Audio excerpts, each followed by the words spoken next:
Ah, I'm about to make some enemies and lose some friends. And this is because of Israel. I have a strong opinion of the right to live.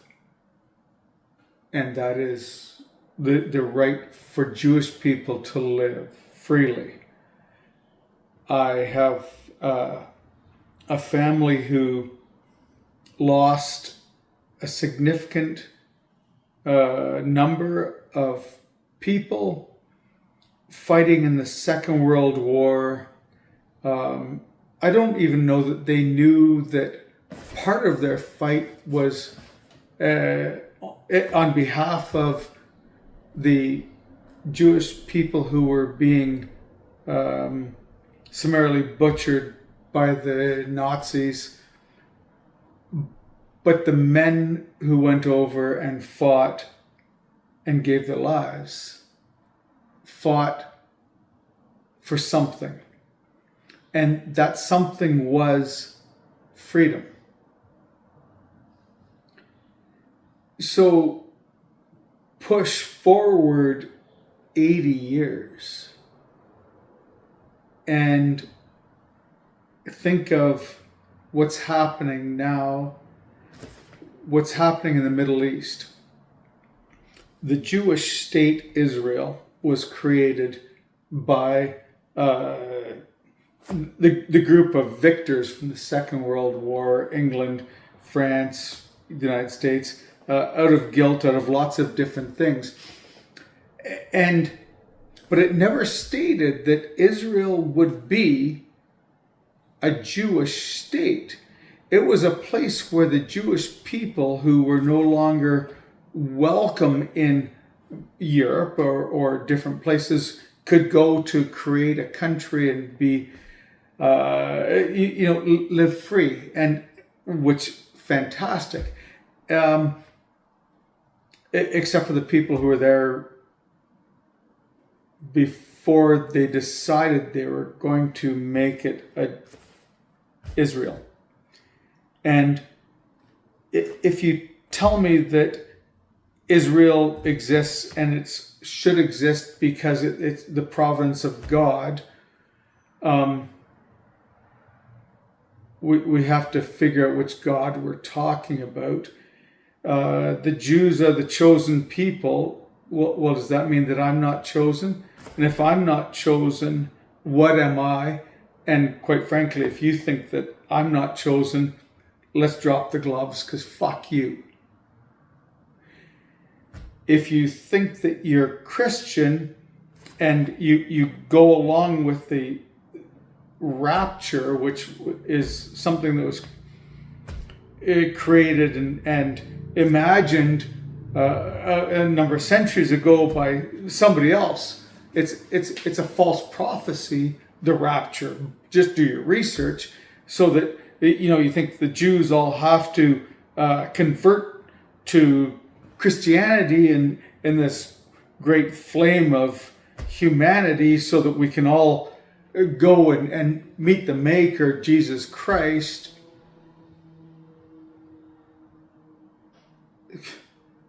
Seriously? Do some research. Do some research. The Jews aren't the chosen ones. They're great people. At least most of the Jews I've met are great people. Most people I've met, it doesn't matter what they are, they're great people. Most of the people that I've encountered in my life are phenomenal. But they're not elite. They're just people. Just people like the rest of us. Trying to get by, trying to make sure our kids have a good life, trying to make sure that we're good and decent human beings to each other, husbands to our wives, wives to our husbands, parents to our kids, whatever.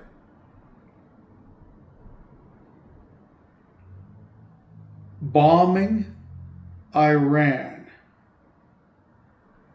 and the American government following the Israeli lead to bomb Iran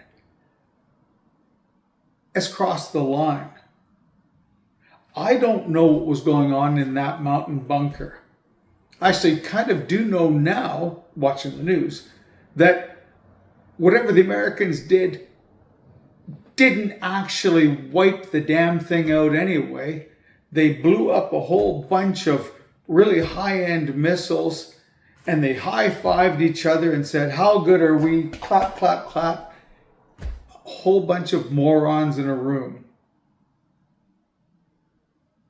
to support a guy who's, by the way, Netanyahu, his country is trying to charge him and has been trying to bring him to, with legal arguments for a decade or more because he's corrupt.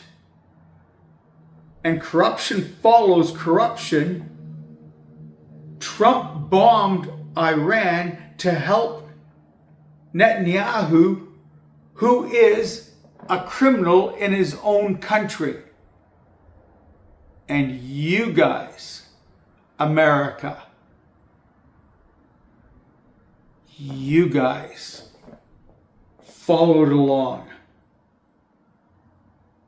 I'm sick to my stomach. And I'm going to lose friends over this because some of my Jewish friends will hear nothing if you say anything bad about Israel. But I'm done with that. Because it's not about Jews. I don't care if you're Jewish or not. I don't care if you are or aren't Jewish. But Israel is going down, they're just massacring people. They're making a mockery of all of the people who died in the Second World War at the hands of the Germans. They're making a mockery of those deaths by destroying Muslims and killing Muslims the same way. And it's bullshit. And Israel can go fuck itself. Good luck out there.